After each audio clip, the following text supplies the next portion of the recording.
And we are live. Welcome to the last live stream for 2025. Welcome, Depot. I Hi noticed there. that Happy you're holidays. in the festive mood today on the live stream. And I Um, thought I thought I'd do something special. This is my Christmas jumper, and obviously with Christmas we've got to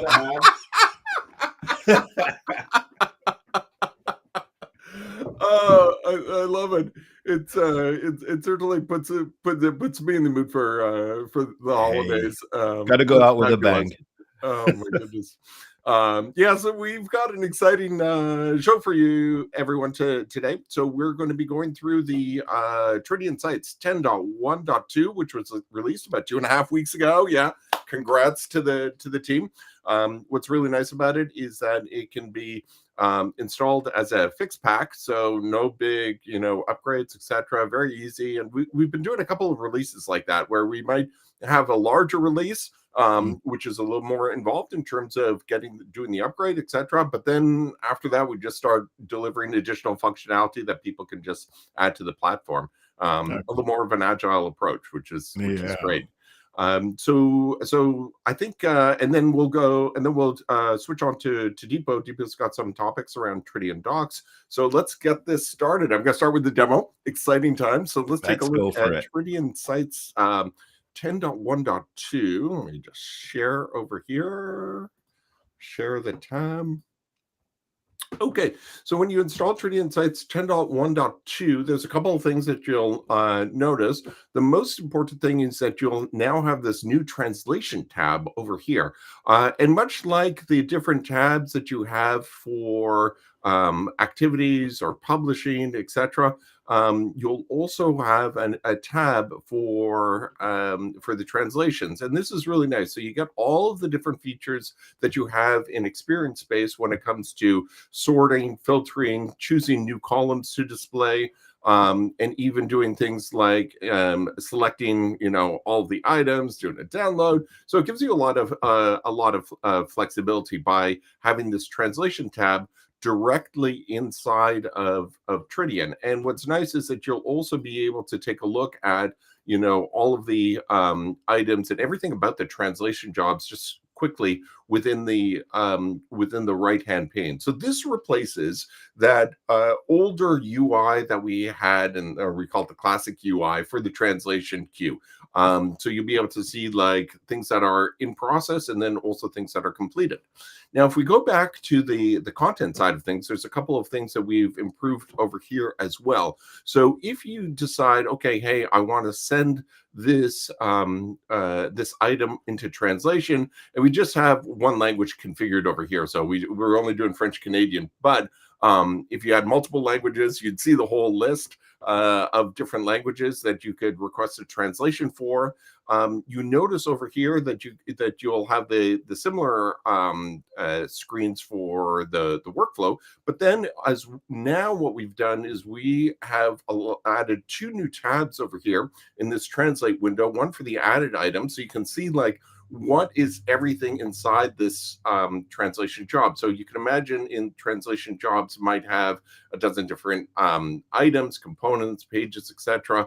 And then you could have them all listed over here as well. We give you the list of the resolved items, and you could do the same things in terms of, if you need to get more information around what those items are that are inside there, you could also add, additional columns, and you can even like put in some filterings as well. So there's a lot of really nice things that we've done, which is really standard around like all of these new windows that were created for Experience Space. Now, the one thing that is really important is that over here we now have a save and close button, which means that you can create these translation jobs and not send it over immediately to translation.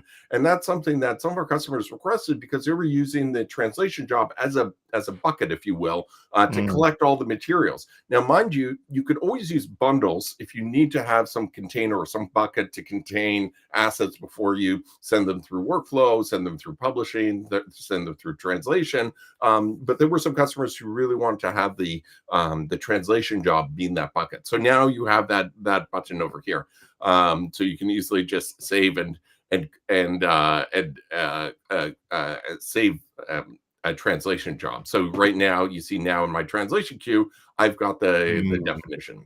So I know we always try to keep these live streams short. So I just want to let you know that this new feature is out and it's available. So be sure to either download it and install it, or if you're on the cloud, request your cloud service manager to get it onto your platform. All right, so let me go ahead and let me stop sharing. So it's a very fun feature that we have. And I get so excited.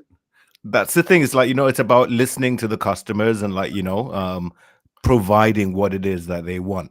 And providing that ease of workflow, because I've heard this so many times. It's about working smarter, not harder, Yeah, very much. And I think like listening to actually what the customers are saying is one of the things that I think at RWS, I think we do that, really good. We do that quite well. So I think that for me, I think this is also starting to show our customers that, okay, like almost all of the functionality that we have in the classic UI is now sort of from a sort of day-to-day operational standpoint is now in this new experience space. Like it's time to sort of move people over into experience space. And I know that some customers have some extensions, so GUI extensions that are customizations in the older UI, but we're here to help, and we're here to help sort of make that transition over from the older user interface into the newer user interface. And sometimes some of the customizations that customers have built are just no longer necessary because it's part of the native product as well. So we're available to help guide customers through the process. Yeah. All right. Sorry, my cord was getting tangled up there. But production issues aside, Deepo, you've got some announcements about Tridion docs.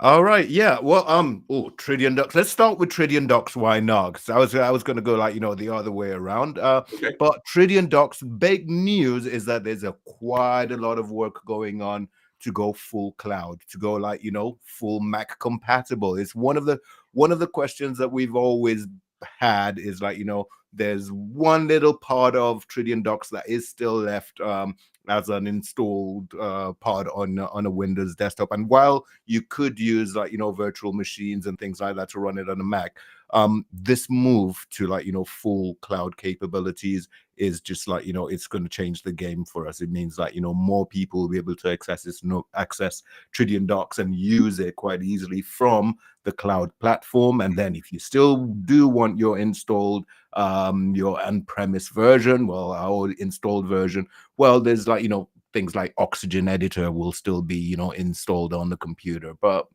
there's loads of changes coming on there. Tridion Docs Genius got some real great updates recently with regard to access permissions, and so you can now start limiting access or granting access to your documentation depending on the role. And there's even more definitions coming on that, so those will be coming up in the next few hot fixes, being able to define right down to the actual person's role, so that sort of granularity will help. And there's loads of stuff going on in that in the back room, should I say, basically trying to improve on the way you use Tridion Docs, the ease of access. But then the big subject of the year, obviously, is AI, So what's going on in the AI space? There's loads of enterprises like, wanting to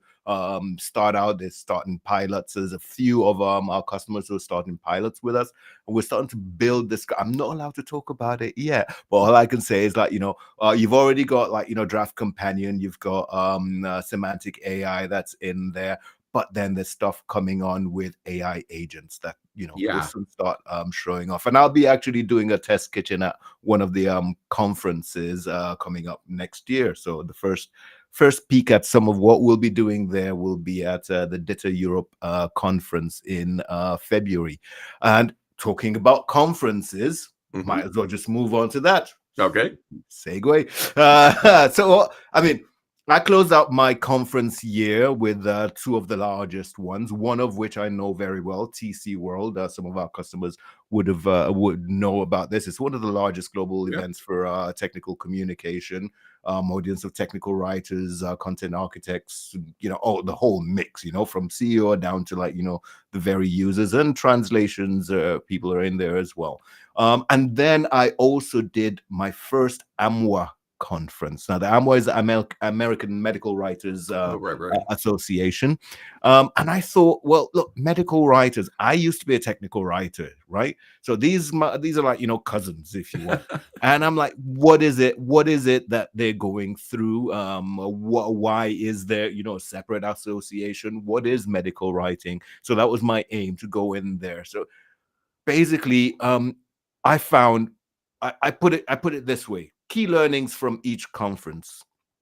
From TC World, teams are still struggling with scale and consistency. There's still a heavy reliance on document-first workflows, So there's more and more interest in structured content and using CCMSs to govern that structured content. And in the AI excitement, we all know that AI will start hallucinating if it doesn't know, if it does not see relationship between bits and pieces of content. And that's what structured content allows you to do, to use metadata to create relationships and tag things and like put context that a machine will understand.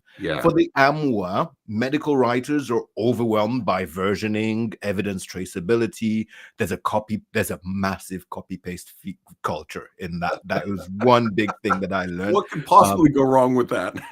That's it. And like, there were quite a few talks about compliance and audit risks. There's increasing pressure actually from both sides. If you're in regulated industries, especially medical devices, pharma, machine readable evidence. That is where you've got to go now, because the FDA have already started like, doing pre-submissions using AI to check whether or not the evidence is complete. It's like, well tracked. It's all of that sort of stuff is already being done by AI. So you don't want to be sitting back there and waiting for them to have implemented everything. Right. And you're still compiling your Word and PDF files to send to them.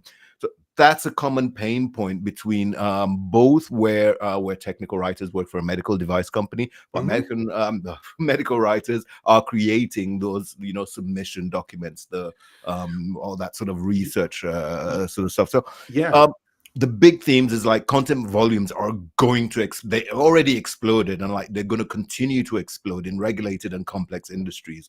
There's a shift towards structured, machine readable content, and like that is now starting to gain momentum. And even with we've got some of our tools that are Word plugins, so but behind it's the structure, it's the metadata that you're adding. That is the most important thing. It brings up like a fascinating topic, and it's something that's coming up both on Tridion Sites and Tridion Docs. It's the whole generative engine optimization topic, and that is like, okay, you're going to have your content it's going to be read and interpreted by machines. And how do you need to structure your content in order to facilitate, the proper conclusions around your content? And I think, maybe in January, we should do a little bit of a session just on generative engine optimization and what can be done with both Tridion sites and Tridion docs to help ensure that. And I think this is also coming up too, because we've got requirements around data clouds and publishing into different data clouds. So, if you're publishing into, let's say, Salesforce Data 360, well, what does that mean? Like, how can you publish your content into these enterprise data clouds in such a way that Data 360 is going to be able to interpret it and provide, let's say, agents with the right information as they're on the phone with the customer. And it's not, we're in this world where if we don't provide the proper context within the content itself, you're going to be the answers that these generative AI engines are going to provide are just going to be not as clear and precise as they could have been. So we should do that. Let's put that on the board for the January live stream. And also, I just want to say, it's interesting, like what you were talking about, just thematically. So thematically, you're talking about like, hey, we've got like some, new technological features that are coming up in Tridion docs, just like they are in Tridion sites. We also have all these ecosystem changes. And then I think that like we're the third piece of the puzzle. So just on our team, we're here to help facilitate, managing that change, like learning about the new technologies, both internal and external ecosystem technologies, and how we can apply them to your solution. So yeah, I want to say, give us a bell. Sorry. Give us a bell. We're always happy to sit down and have a chat and look at what it is that you're trying to get to. And that's one thing that I really appreciate here. We listen first, listen and then try and find out what it is you want to do. And then we can start mapping out, okay, well, have you thought of this? Oh, totally. Well, I mean, nothing's worse than developing a feature that nobody uses, right? It's like if you do that, it's always at the expense of all these features that customers have been requesting. Yeah, I remember a few of those sort of conversations, and then I go into the Slack and hear, who wanted that feature? All right. Well, so I think we're at time here. Deepo, thank you very much. And I wish everybody the happy holidays. And we'll be checking in 2026 and looking forward to a great new year.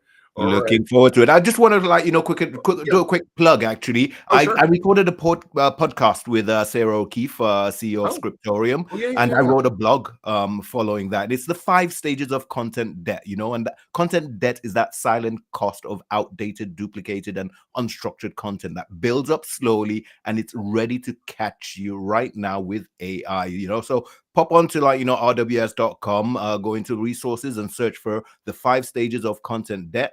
And you can also listen to the podcast where we had that discussion. Oh, that's perfect. That's perfect. Well, on that note, thank you. And we'll catch up in January. Holidays. All right. Thanks. Bye, everyone. Love the outfit, by the way.